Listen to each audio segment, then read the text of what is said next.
By now, Fatty is having the worst day of his life, with crap all over his pants and a pointy spear next to his head.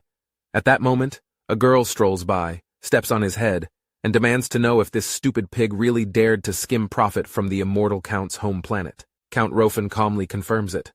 Moreover, he decides Fatty must be pressed down and interrogated thoroughly, just to see if he committed even worse offenses, and of course to give Lu Sheng an explanation later. Soon, several more people landed, and they all agreed. One of them even looks delighted. After all, without such a stupid ass, they'd never get this rare chance to cozy up to the immortal Count. The group chuckles, and someone even suggests slicing open Fatty and using him as a sacrificial offering. Rofen remarks how incredible the immortal bloodline really is, even if the person's strength is only 9th level, but he is certain that eventually our boy could walk beyond this star sector.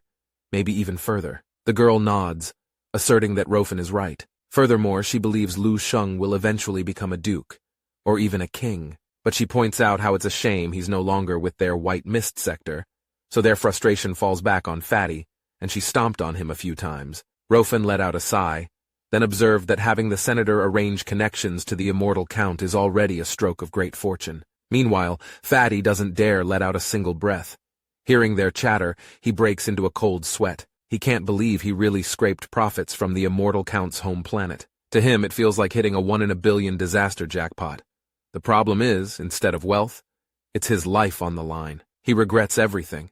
If only he had never joined the resource department. Anything else would have been better. He mutters in his head that with this kind of luck, he might as well have stayed home and bought a lottery ticket. Just then, Lin Zhengyue coughs twice and slowly stands with blood spilling from her lips. Rofen notices her, gently lifts her up, and asks if she's all right, to which she responds with politeness, saying she's holding up. Rofen then pulled out a small vial and tips a few drops of green liquid onto the ground. She was slightly confused, but she could sense the powerful aura emanating from it.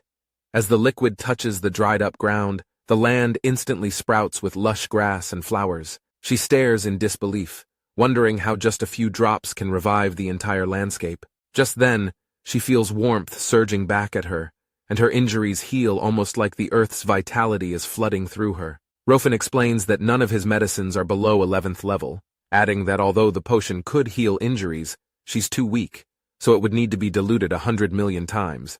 So instead, he pours part into the ground to nourish the planet, leaving the rest for her. Now, she doesn't even need to drink it. Just standing in the center of the place will heal her wounds and boost her strength. Moreover, Rofen believed Immortal Count's home planet shouldn't be left barren. She accepts the vial with deep gratitude, solemnly thanking Rofen for saving her life. She can feel the warmth rushing through her body. Besides, she realizes just one potion could evolve an entire planet, saying it's far too precious, maybe even worth more than the planet itself. However, her injuries weren't even that bad after all. Still, the energy inside her surges, and she could sense how much stronger she had gotten. Thinking back on all the years she scraped together crystals and begged for scraps from guides, she can't help but sigh. Because just by catching the attention of these great figures, she suddenly becomes stronger than ever. Now we see the girl casually kicking the poor guide, as if even a 10th level were nothing more than an ant. The problem is, Lin Zhengyue can't help but notice that all these mighty figures seem gathered for what they call the Immortal Count. But who exactly is he? When she voices the question aloud, Rofen suddenly remembers that no one here actually knows what they are referring to. So he reveals a name everyone would recognize, none other than Lu Sheng. That completely stuns her.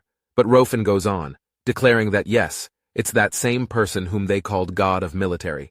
Moreover, he insists Lu Sheng is not only acknowledged across the sector, but also an immortal level, the first prodigy in over 1,000,000 years across 13 star sectors. And that is the exact reason why Yamu Federation officially granted him the title of Immortal. Nearby martial saints overhear and exchange shocked glances. After all, to them, Lu Sheng left Earth only a few months ago.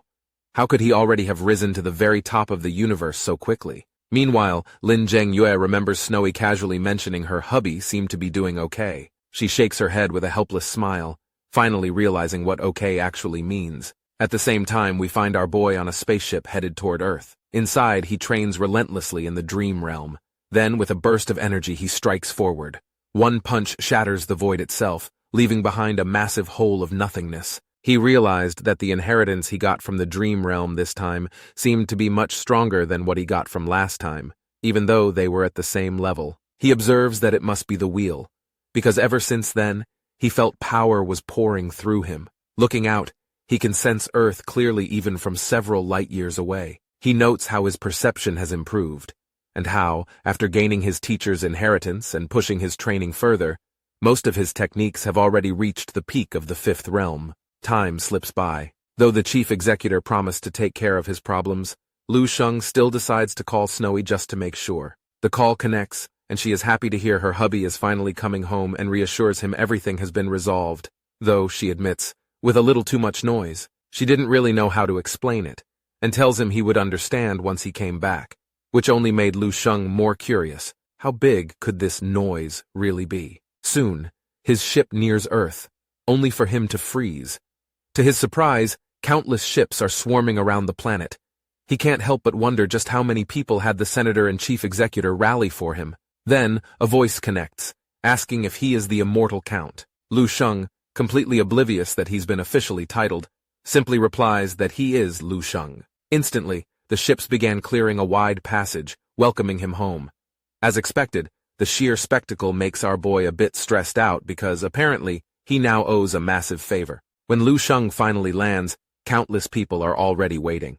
Everyone is eager to introduce themselves, announcing family names and affiliations, all hoping to build ties with him. As expected, the stronger ones squeeze to the front, while the weaker ones shuffle and push from behind. Lu Sheng waves awkwardly, a little overwhelmed, and greets them back. He quietly wonders just how many people were rallied for this, almost pitying the poor guide. Still, he sincerely thanks everyone for helping Earth. Rofen bows low and remarks that Lu Sheng is being far too polite. He thinks Lu Sheng may belong to the Yamu now, but he still sees him as one of them. Therefore, such small matters are nothing at all. The girl steps forward and asserts that corrupt officials who exploit power for gain deserve to be purged wherever they are found. She smiles, declaring that even on other planets, they'd never hesitate to act. Of course, our boy knows they all have their own agenda, but he has no plan to turn down the enthusiasm.